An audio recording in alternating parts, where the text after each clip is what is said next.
We're going to give the floor to Yuriy first to talk in a little bit longer than the others. He has 10 minutes, the others only less than that, to talk about the reconstruction of the Ukraine. Our blueprint, but probably also beyond that. Thank you, Beatrice. This is the report, and I must say it was a great surprise to me when it was mid-March. It was mid-March I received an email from Beatrice saying that it is time to think about the reconstruction of Ukraine. And, this was one of the darkest hours for Ukraine. And I thought, this is probably not the time to think about this. But then upon reflection, I realized, I'm always optimistic about Ukraine. And if Beatrice is thinking, we have a chance, then we have a chance. So we should really write this report. So I want to thank Beatrice for her leadership and for her confidence in Ukraine. Thank you. I was also very happy to see, many great people join this team. It was really a privilege to be a part of this team. We wrote this report around the clock. It was very helpful that people were in different time zones. So, when Europe is done, people on the West Coast in California can pick up where stuff is left, and we continue writing. So we really did a lot of work there. Now, I think we all know what is at stake in Ukraine, and I don't really have time to explain why, but the objectives are very clear. First, we have to defeat the Russian aggression, and second, we have to make sure that Ukraine emerges stronger than ever from this war. All right, so that's clear. I'm not a military man. I don't know how to defeat Russia, but I think we can think about how we can reconstruct Ukraine. And when you look at images of destroyed Ukrainian cities, you can think, there is no way this country can recover from this giant shock, negative shock. But then this is not the first time we see this. When you look at Köln, Dresden, or many other European cities after World War II, you realize it was the same thing. Many of the cities were in ruin, but life came back. And, these cities are, very much alive. They are vibrant centers of economic activity. And so this gives me hope that Ukraine can recover as well. Now, from the start, it was clear to us that, the cost of reconstruction is going to be very, very high, hundreds of billions of euros. But we also realized that every day of the war is going to make this cost higher and higher. So we have some estimates, but, we should be prepared that it may be as high as €1 trillion. Now, that's a lot of money, and, we can disagree on the exact amounts. But, one thing we can really try to figure out is how to spend this money effectively, because it is a lot of money and we want to make sure they put to good uses. And so in the rest of my very brief remarks, I'll try to focus on principles for the reconstruction efforts. And the first principle is that this aid has to be rapid, because we face a huge humanitarian crisis in Ukraine, and we should stop suffering as soon as possible. The second principle is that this aid should be based on grants, not loans, because the country is ravaged by the war, and there is no way Ukraine will be able to repay loans in the foreseeable future. And just to give you a benchmark, when you think about the reconstruction of Europe after World War II, the Marshall Plan was very heavy on grants. 90% of the help was in grants, only 10% was in loans. And so it should be the same principle for Ukraine. The third principle I want to say is that, this is going to be a multi-year effort, and we want to make sure that everybody is going to stick to the script, stay on this, track to reconstruct Ukraine as quickly as effectively as possible. And so this means if you do A, you get money. If you do B, you get money. It means conditionality. This is just to make sure that every party in this reconstruction effort sticks to his or her end of the bargain. The fourth principle is that this aid has to be run by a new EU-affiliated agency jointly with Ukraine. Now, every word in this sentence is very important. Why is this joint with Ukraine? Well, if we want to have reconstruction to be a success story, it has to be owned by Ukraine. In other words, if a city in Ukraine, say Bucha, wants to build a bridge, it's not because some donor country wants to spend money there. It has to be because the city, Bucha, or any other Ukrainian city needs a bridge in that particular place. Because eventually the aid is going to be withdrawn, and somebody has to maintain this bridge. Somebody has to own this bridge. And we know from other reconstruction efforts in Iraq and Afghanistan, if this condition is not satisfied, we're going to end at a disaster. So Ukraine has to own this. Now, how do you do this? Now, in the report, we have some details, some proposed mechanisms how to ensure this. It has to be joint decision-making, joint governance structure, matching funds to make sure that Ukraine has skin in the game. Just, decentralization, all these elements that make sure that local communities are going to take good care of whatever aid they receive. Now, why is this going to be an EU-affiliated agency? Well, Ukraine wants to be a member of the EU family, and it seems that the EU may accept Ukraine at some stage. Maybe not tomorrow, but in the foreseeable future. And so if this is the case, then we have to make sure that incentives are properly aligned, that incentives for Ukraine, incentives for the EU are all pointing in the same direction. Now, this is important because when you think about alternatives, who else can run this reconstruction efforts? We've heard the World Bank, IMF, European Bank for Reconstruction and Development, and other institutions. And they're very reputable institutions. They have a lot of technical knowledge, and they certainly can be helpful. But World Bank, IMF, they don't give grants, they issue loans, and Ukraine will not be able to repay it. That's number one. Number two, when you think about shareholders in these institutions, we know it has Russia, it has China, it has India, and many other characters which are not particularly interested in making Ukraine a success story. So if we want to think about who is going to have the strongest incentive to make sure that this reconstruction is going to be a success, it has to be an EU-affiliated agency. Now, finally, why it has to be EU? Well, because Ukraine needs a strong institutional anchor to make sure that Ukraine has strong incentives to fight corruption, implement competition, all sorts of things which make EU a very prosperous place. Now, why does it have to be a new agency? I often hear, why do we need a new bureaucracy? But think about this. It's going to be a huge diversity of funding needs. Some funding is going to come from EU, some funding probably will come from frozen assets owned by, Russians and so on. Some is going to be private donations, some money will come from, various governments on the bilateral basis. Somebody has to aggregate and coordinate this.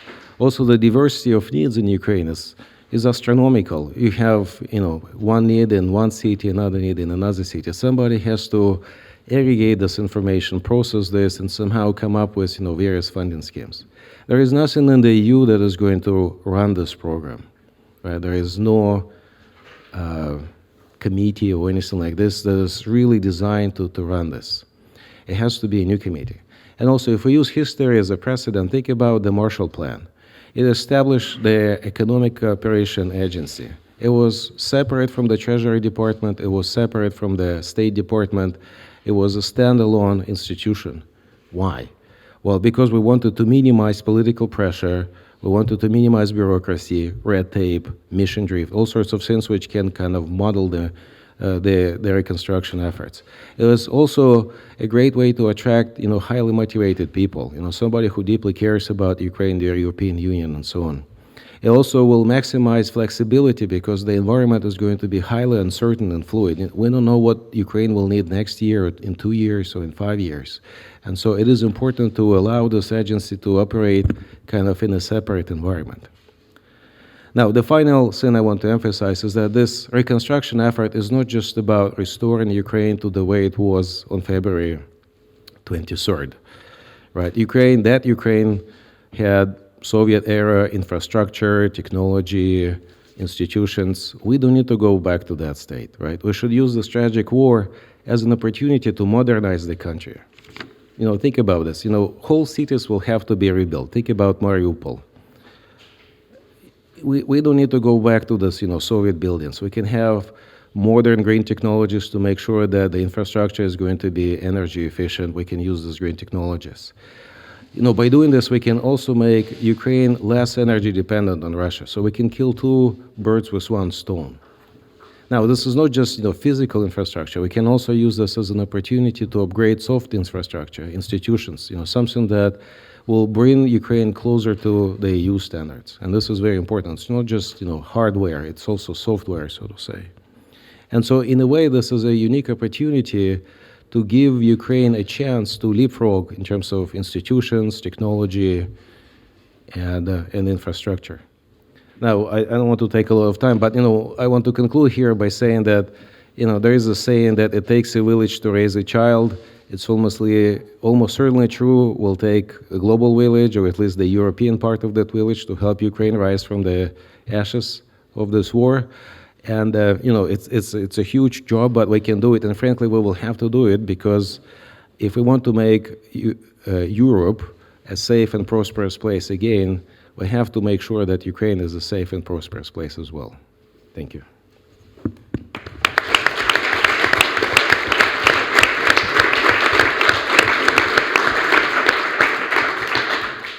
Thank you, Yuriy. Now it's Lars-Hendrik Röller. The floor is yours. Yeah, thanks. I was going to say my wife doesn't allow me to speak after 6 o'clock in the evening, but I think that's a bad joke. I just want to thank Yuriy and sort of being German and being in the German government for the last 10 years. I want to basically give a lot of respect to your country and what is going on. I think I haven't really read your report yet, but I will do that. I think this issue of I got one already, thanks. This issue of an EU agency, I think that's an interesting one. I think we had a similar discussion with the European Research Council, where we also had that separate agency. There are a bunch of trade-offs there, because the agency needs to have the capabilities to do it, and you need a rapid response. I'm sure this is all addressed in your report. Independence from the Commission, rather than doing it inside the Commission, is a big issue. What about the countries who are giving the money? Should they have anything to say? Probably not, if I understand this correctly. But this is politically, of course, tricky.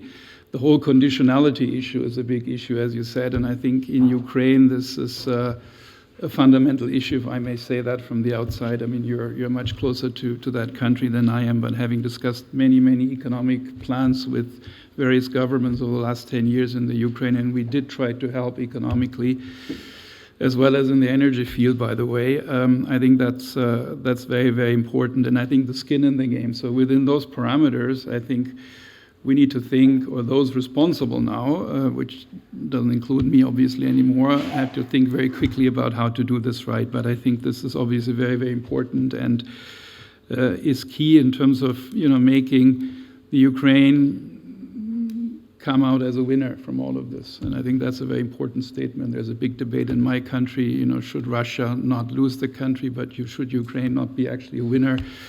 I think that's a big part of it.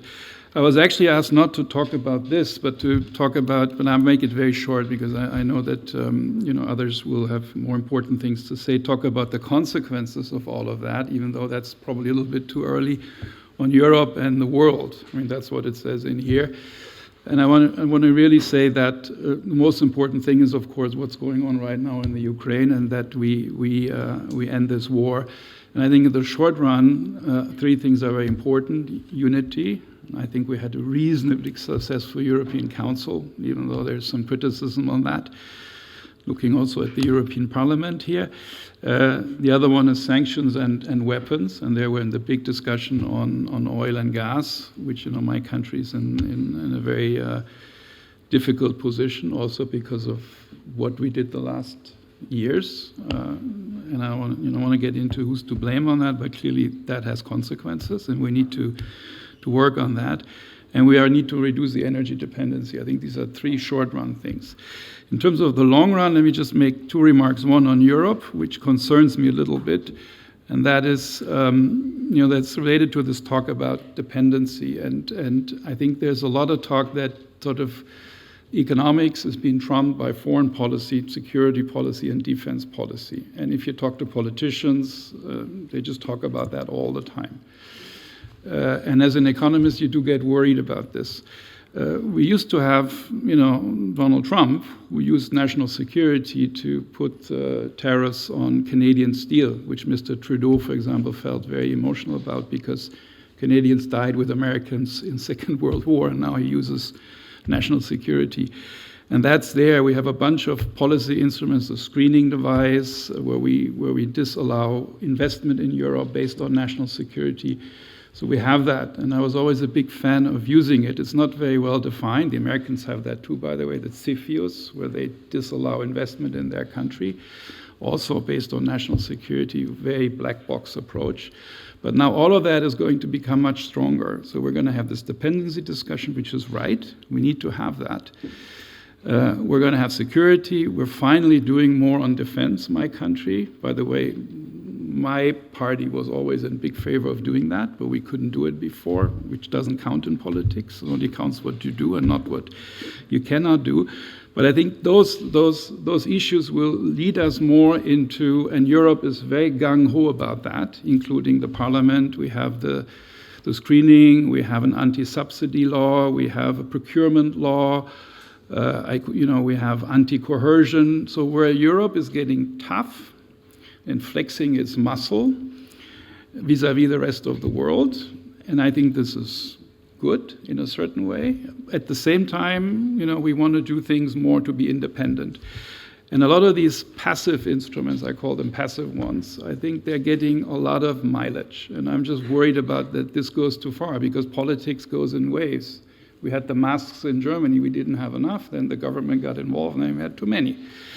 So I think that passiveness, Europe being passive and being protectionist is the wrong word, that we should be very careful, because the mood is going that way. And it's, to some extent, it's correct, but we shouldn't go too far.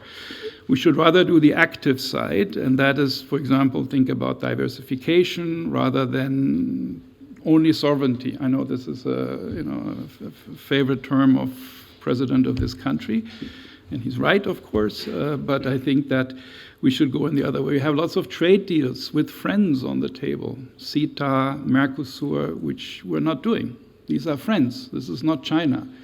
So these are positive economic measures which I think need to be done a little bit more. So I think the first point on Europe is, let's not go too far. It's very fashionable right now. Luis, you're nodding.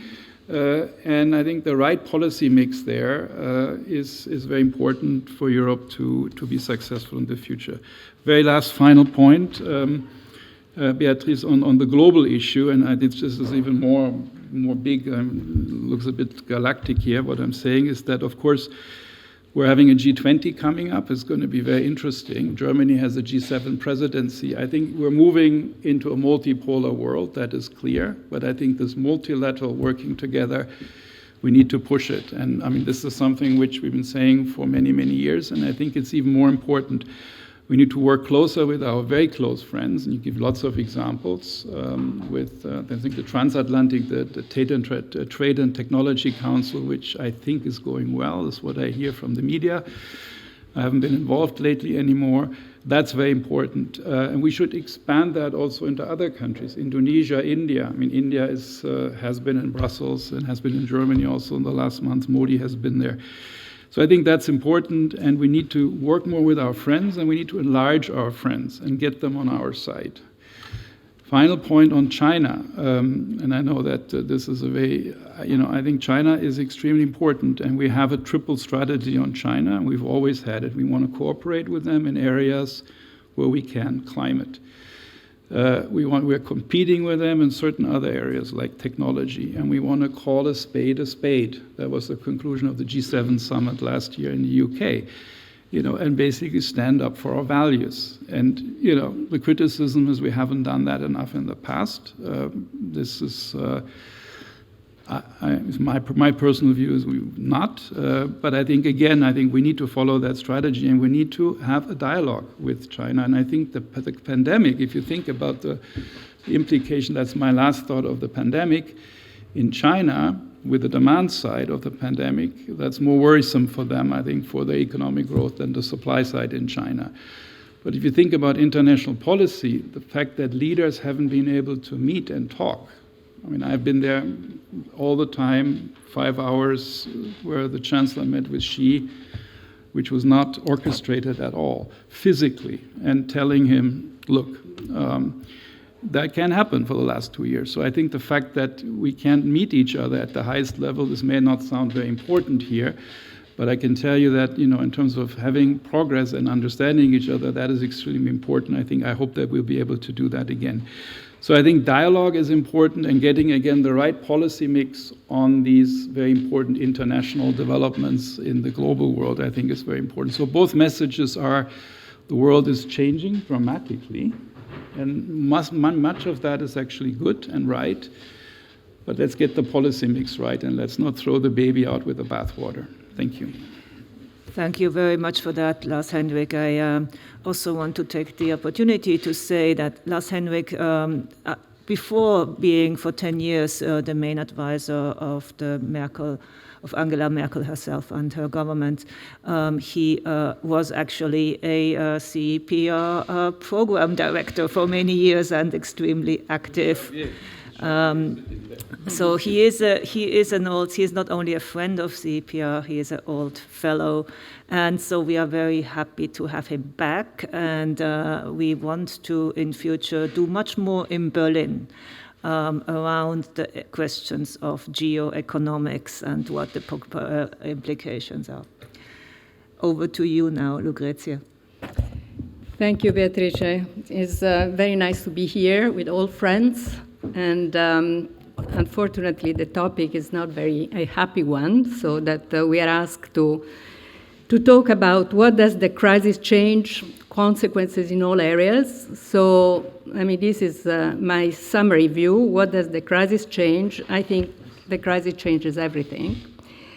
The war changes the macroeconomic and the geopolitical context worldwide, but in particular for the EU, this is a very big shock in the short and in the long run, given the strong dependence that we have on energy. And I think energy is indeed going to be the central problem the years to come.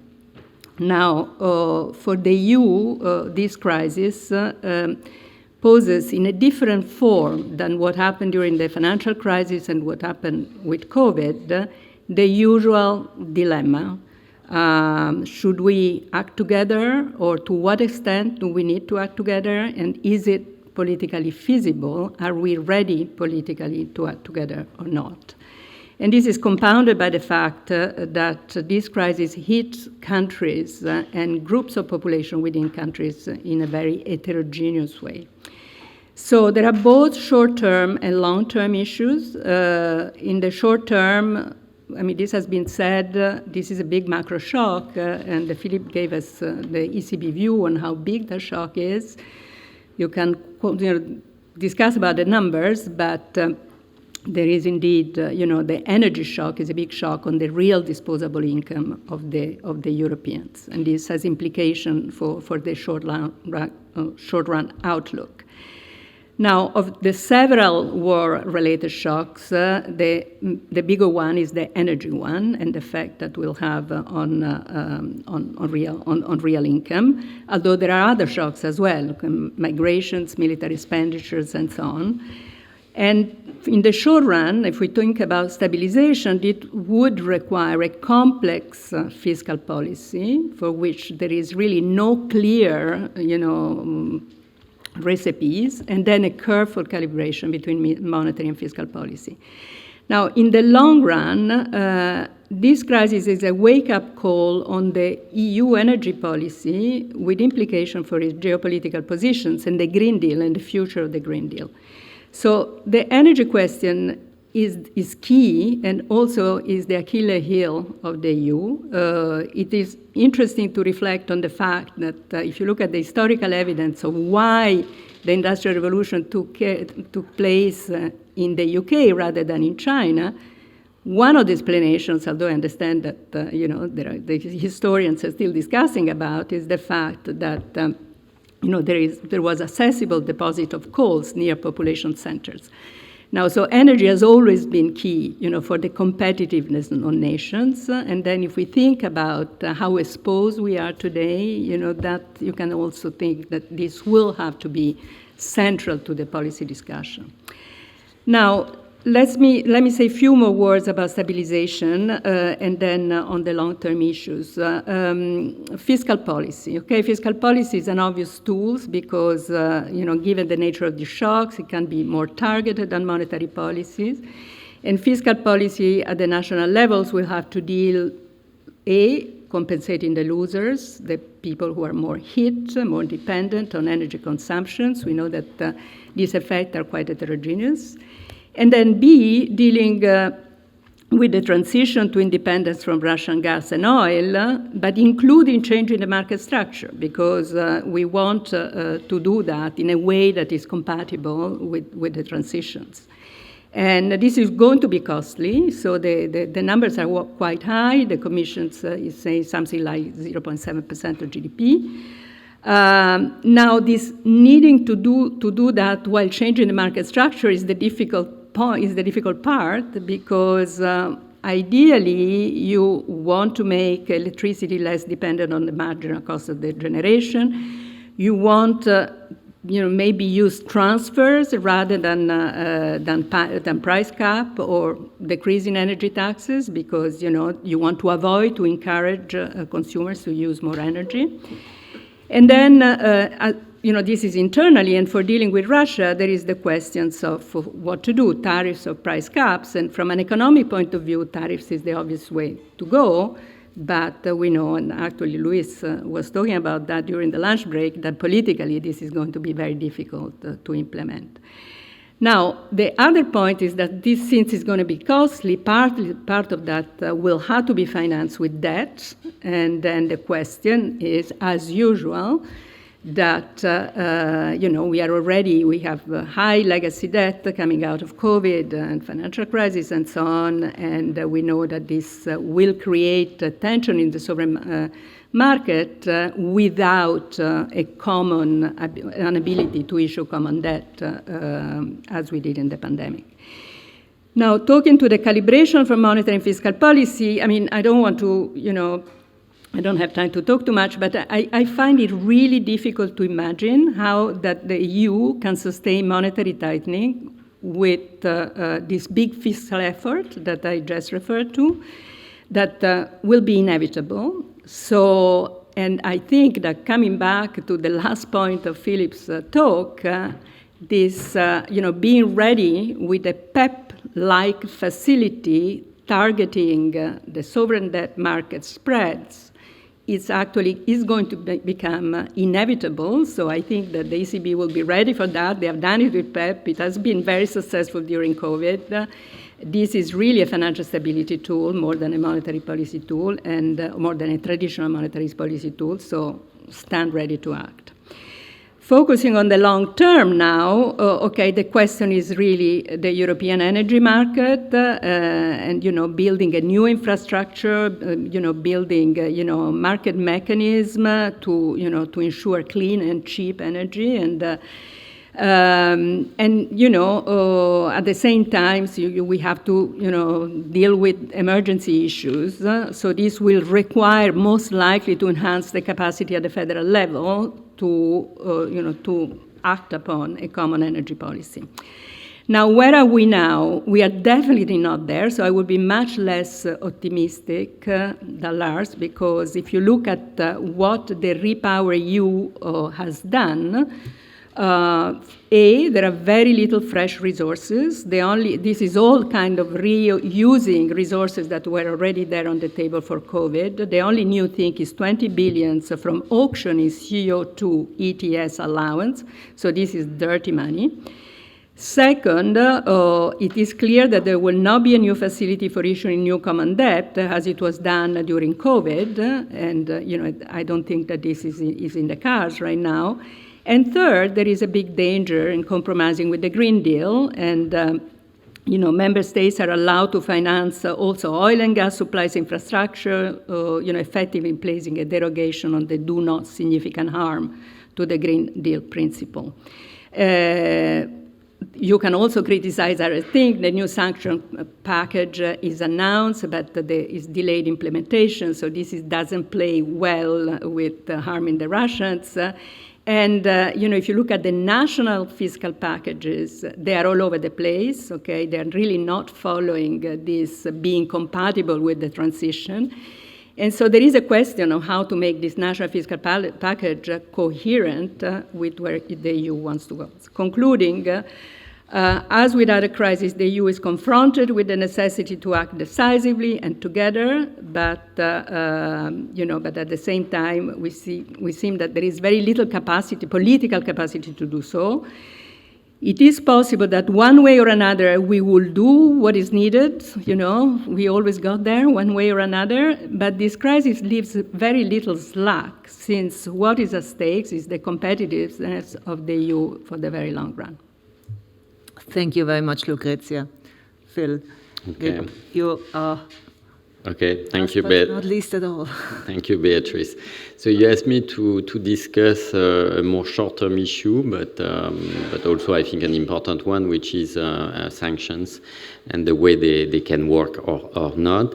This is a discussion that has been taking place. I'm sure you've seen many of the debates. Some of them are pretty intense debates among economists about the impact of sanctions, and some of them were actually produced by CEPR research fellows, and some of them are here, Maurice Cholarik, Sergei Goreev, and Luis Garicano. So let me say first a few general things on trade, sanctions, and war. This is related to some work I've done on trade and wars in the past. Also, this is related to some of the discussions we have at the German Council of Economic Analysis, even though we have not succeeded yet to get a united position on this issue, and some work that has been done also at the French Council of Economic Analysis. So in terms of the objectives of the sanctions, I think as economists, I think we should repeat that the objective is not moral. The objective is to change the course of action of Russia, and so we should think about sanctions in this way. And so basically to change the course of action of Russia, I guess there are two mechanisms we can think of. One is to increase the opportunity cost of war for Russia, and second one, which is, I guess, more direct, is to stop, to make it more difficult for Russia to finance the means of the war themselves. That assumes that, at least on the first mechanism, that Putin, at least partially at the margin, put some weight on the economic cost of war for his country.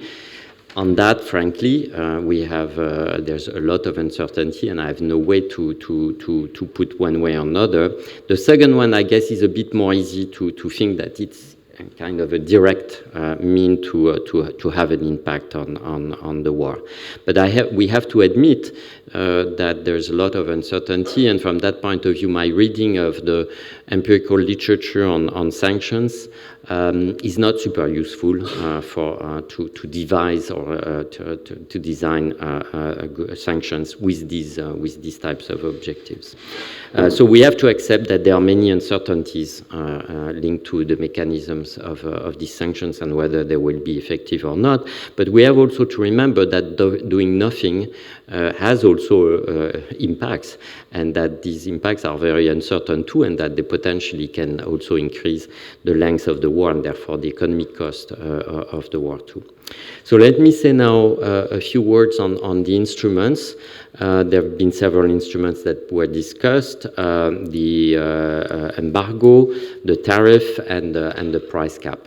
So on the embargo, so we actually did some work, but several people, economists, have done a lot of work on the impact on the embargo, and that's where, remember that the debate became a bit intense among economists. So at the French Council with Baquet, Moll, and Camille Landais, we produced some work on the impact of both an embargo and actually a tariff on the different economies, and not only on Germany, which was the initial paper by Baquet and Moll in particular. And so we were finding that the impact was not zero, but was relatively modest, even though it was up to 3% for some countries such as Germany. So not zero, but relatively manageable. But the important thing, because in a sense, I guess that the embargo is off the table right now, We are in a situation where we indeed announced an embargo, in a sense, by the end of the year. In some sense, that's the worst position to be in, because what's happening is that we've increased the price of oil by changing the expectations of what will happen in the next 6 months. So in the worst situation, I think this is the worst scenario, in the sense that we increase the financing to Russia, and we increase the economic cost for us. So I don't think that's a good strategy, or at least it should have been accompanied by some other instruments that I will talk about.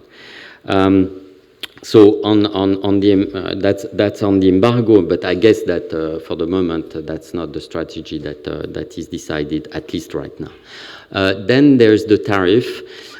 I guess that's the instrument that is preferred by most economists, because compared to the embargo, it reinstates the allocative efficiency.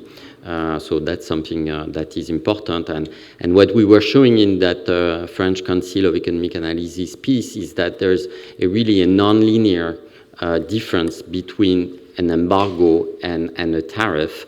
And the reason is allocative efficiency, is that basically the firms that really need and generate a lot of value added thanks to the last bits of oil or last bits of gas, or the countries that really need it, that makes a huge difference in terms of decreasing the economic cost of the sanction, and not so much for countries like France or Spain, or because they are not so dependent on gas and oil, but much more for countries like Bulgaria, Slovakia, and the Baltic countries. There, the difference was absolutely huge, even though we were, and here tons of uncertainty, we were assuming that a 40% tariff would generate an 80% fall in exports from Russia, so a big impact on Russian exports.